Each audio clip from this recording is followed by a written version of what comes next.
Dear students, in our previous class, we discussed our 11th lesson, Disasters and Disaster Management in India, an article written by Anjana Majumdar. In today's class, we shall continue. India is considered as the world's most disaster-prone country. Like many other countries in this region, India is plagued by various kinds of natural disasters every year, such as floods, droughts, earthquakes, cyclones, and landslides.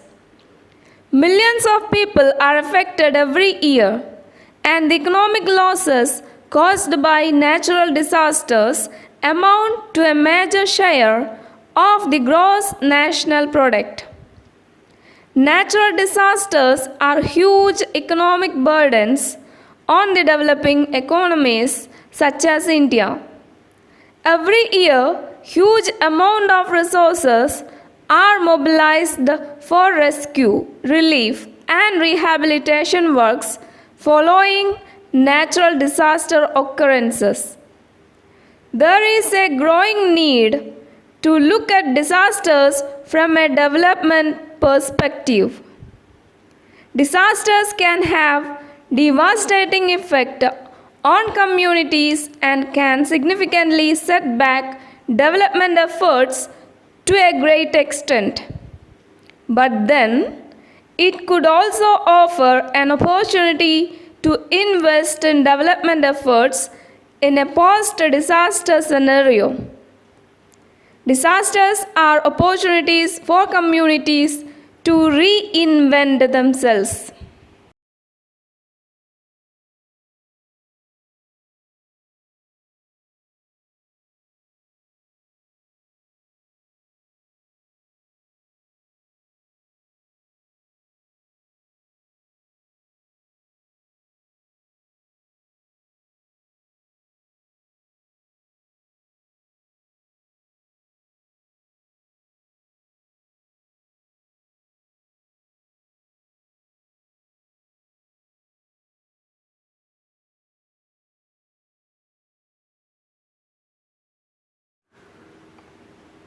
The direct and indirect impacts of disasters, either natural or industrial, are always damage, destruction, and death.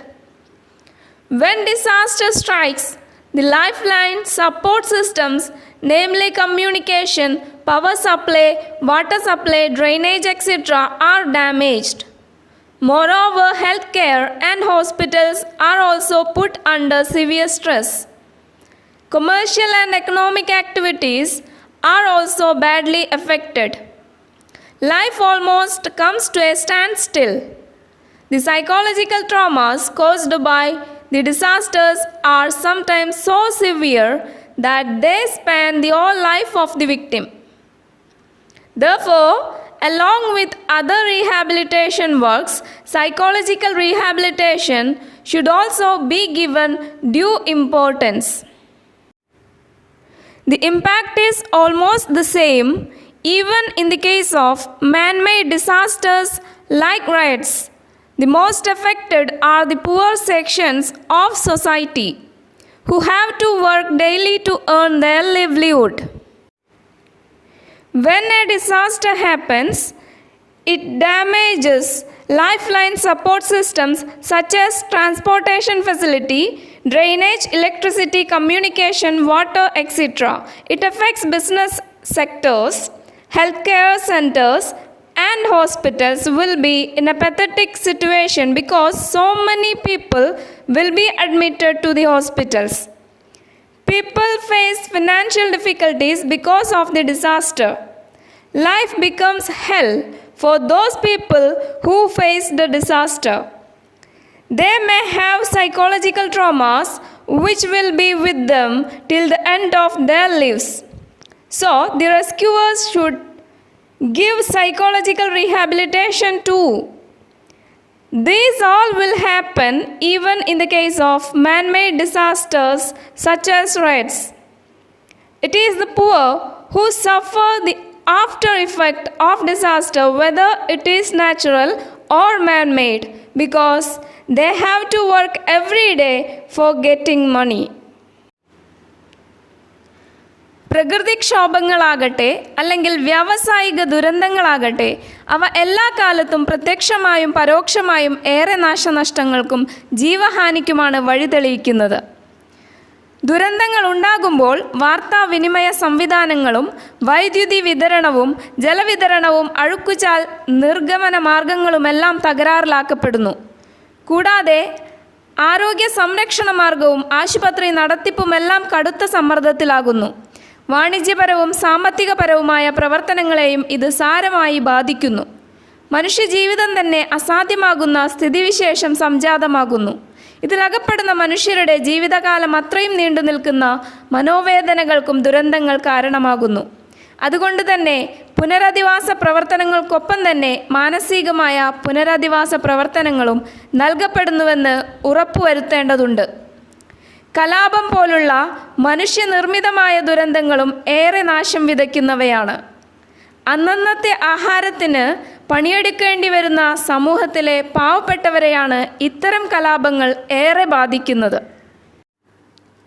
In some natural disasters like cyclones, tsunami and earthquake, it is the building structure which becomes the cause of destruction and death. In developing countries, only 30% of the buildings are constructed in accordance with the regulations laid down for ensuring safety and security. Similarly, the lack of a master plan and the inferior quality of materials used for construction also aggravate the casualties arising out of disasters.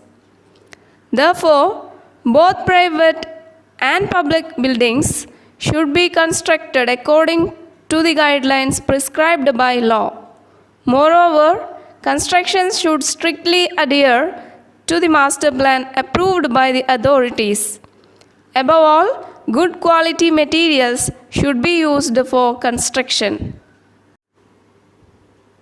When it comes to a natural disaster such as cyclones, tsunami and earthquake, it is the destruction of the buildings which take the lives of the people.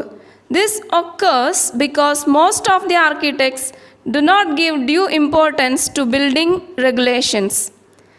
In order to prevent building destruction, the architects should follow building regulations and guidelines, select standard materials for building construction, and the master plan which is approved by the authorities. കൊടുങ്കാറ്റ്, tsunami, ഭൂമികുലുക്കം പോലുള്ള ചില പ്രകൃതി ദുരന്തങ്ങളിൽ നാശനഷ്ടങ്ങൾക്കും മരണത്തിനും ഇടയാക്കുന്നത് കെട്ടിട നിർമ്മാണ രീതിയുടെ അപര്യാപ്തതകളാണ്. വികസ്വര രാജ്യങ്ങളിലെ കെട്ടിടങ്ങളിൽ 30% മാത്രമാണ് സുരക്ഷിതത്വം ഉറപ്പുവരുത്തുന്നതിന് വേണ്ടി നിഷ്കർഷിക്കപ്പെട്ടിട്ടുള്ള നിയമങ്ങൾ പാലിച്ച് നിർമ്മിക്കപ്പെട്ടിട്ടുള്ളത്.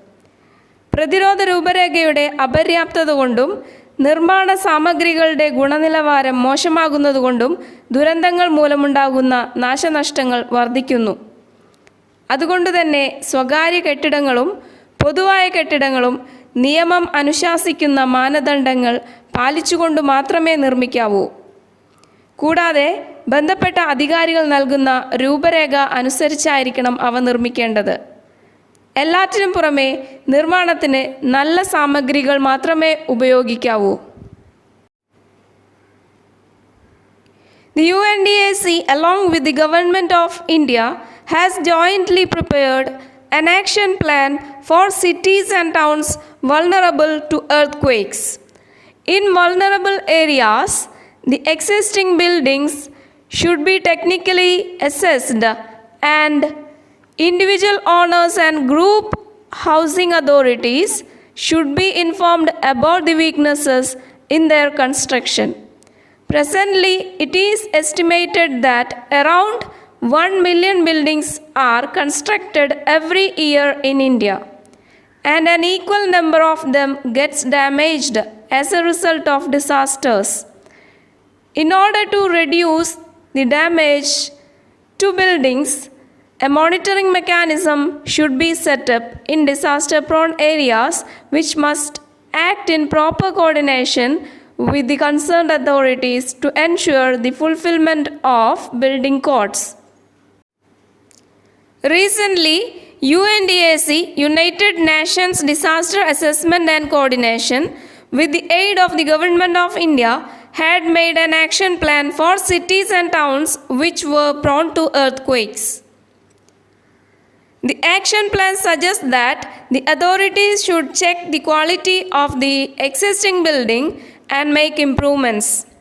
At present, around 1 million buildings are constructed every year in India, and the same number of the buildings are destroyed because of the negligence architect during the building construction. So the government should introduce a monitoring mechanism to prevent building destruction.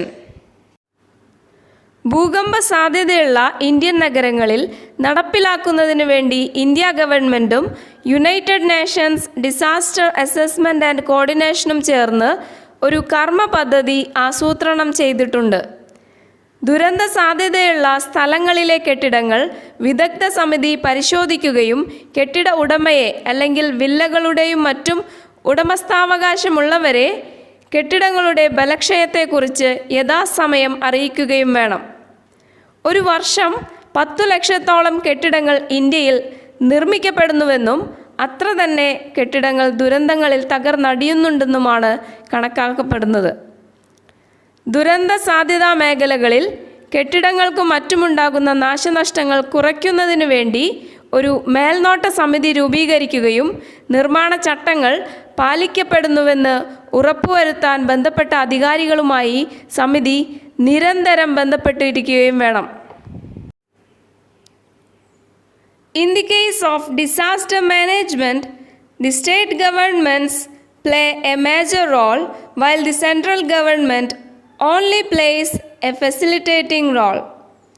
At the state level, there is a state-level disaster management committee consisting of the senior secretaries of various departments and the representatives of NGOs. At the national level, there is a crisis management committee headed by the cabinet secretary and the secretaries from the major departments of the government.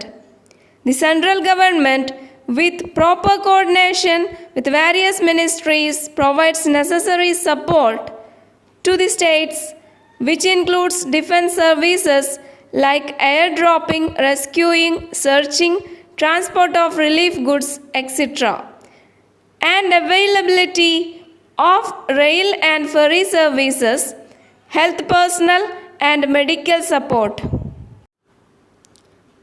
When it comes to disaster management, it is the state government which plays a major role, while the central government has a minor role. The state-level disaster management committee will manage the disaster in the state level.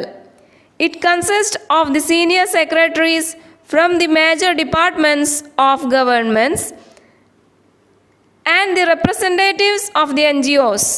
Central government has a crisis management committee which consists of the cabinet secretary and the secretaries from the major departments of the government.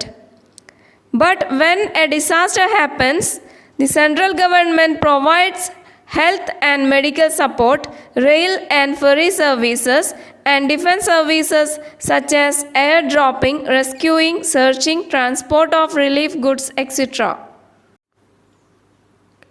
ദുരന്ത നിവാരണ പ്രവർത്തനങ്ങളിൽ കേന്ദ്ര സർക്കാരിനേക്കാൾ സംസ്ഥാന സർക്കാരുകൾക്കാണ് കൂടുതൽ പങ്ക് വഹിക്കാനുള്ളത്. വിവിധ വകുപ്പുകളുടെ സെക്രട്ടറിമാരും NGO പ്രതിനിധികളും ഉൾപ്പെടുന്ന ദുരന്ത നിവാരണ കമ്മിറ്റി ഓരോ സംസ്ഥാനത്തും പ്രവർത്തിക്കുന്നുണ്ട്. ക്യാബിനറ്റ് സെക്രട്ടറിയും വിവിധ വകുപ്പുകളുടെ സെക്രട്ടറിമാരും ഉൾപ്പെടുന്ന ക്രൈസിസ് മാനേജ്മെൻറ്റ് കമ്മിറ്റിയാണ് കേന്ദ്രതലത്തിൽ പ്രവർത്തിക്കുന്നത്. കേന്ദ്ര സർക്കാർ വിവിധ സർക്കാർ വകുപ്പുകളുമായി ചേർന്ന് ആവശ്യമുള്ള സംസ്ഥാനങ്ങൾക്ക് വിമാനത്തിൽ സാധനങ്ങൾ എത്തിച്ചു കൊടുക്കൽ, ഭക്ഷണ സാധനങ്ങൾ ഇട്ടുകൊടുക്കൽ, രക്ഷാപ്രവർത്തനങ്ങൾ, തിരച്ചിൽ പ്രവർത്തനങ്ങൾ, ദുരന്ത നിവാരണ സാമഗ്രികൾ എത്തിച്ചു കൊടുക്കൽ, റെയിൽ കടത്ത് സൗകര്യങ്ങൾ ചെയ്തു കൊടുക്കൽ, പൊതുജനാരോഗ്യ പ്രവർത്തകരെയും മരുന്നുകളും എത്തിച്ചു കൊടുക്കൽ തുടങ്ങി ദുരിതാശ്വാസ പ്രവർത്തനങ്ങൾക്ക് ആവശ്യമായ എല്ലാ സഹായവും ചെയ്തു കൊടുക്കുന്നു. Rehabilitation is an integral part of disaster management. Since disasters are non-routine events, they require non-routine responses for effective management and rehabilitation. This means that the government cannot rely on normal procedures to implement appropriate responses. There should be proper coordination among the various departments of the government to bring speedy relief to the victim. Moreover, the rescue teams require the learning of special skills and attitudes in dealing with disasters. Additionally, they need to be well equipped with the latest technologies. Disaster management has assumed greater importance in recent times. The whole purpose of disaster management is not to prevent these natural or man-made disasters.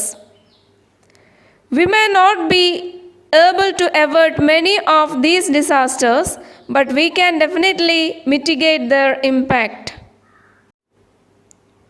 The most important part of disaster management is rehabilitation. Since disaster occurs unprecedentedly, the government cannot implement normal methods. So, all the government sectors and NGOs should work together to do rehabilitation.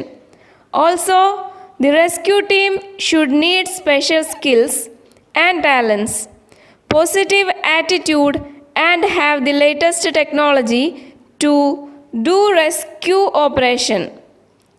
These are the ways by which disaster management can be done. പുനരധിവാസം ദുരന്ത നിവാരണ പ്രവർത്തനങ്ങളുടെ അവിഭാജ്യ ഘടകമാണ്. സമയവും കാലവും നോക്കിയല്ല ദുരന്തങ്ങൾ ഉണ്ടാകുന്നത് എന്നതുകൊണ്ട് തന്നെ ദുരന്ത നിവാരണവും പുനരധിവാസവും കാര്യക്ഷമമാകണമെങ്കിൽ പ്രവർത്തനങ്ങൾ സമയവും കാലവും നോക്കി മാത്രമാകരുത്. സാധാരണ നടപടിക്രമങ്ങളെ മാത്രം ആശ്രയിച്ച് സർക്കാരിന് കൃത്യമായ ദുരിതാശ്വാസം ലഭ്യമാക്കാൻ കഴിയില്ലെന്ന് സാരം.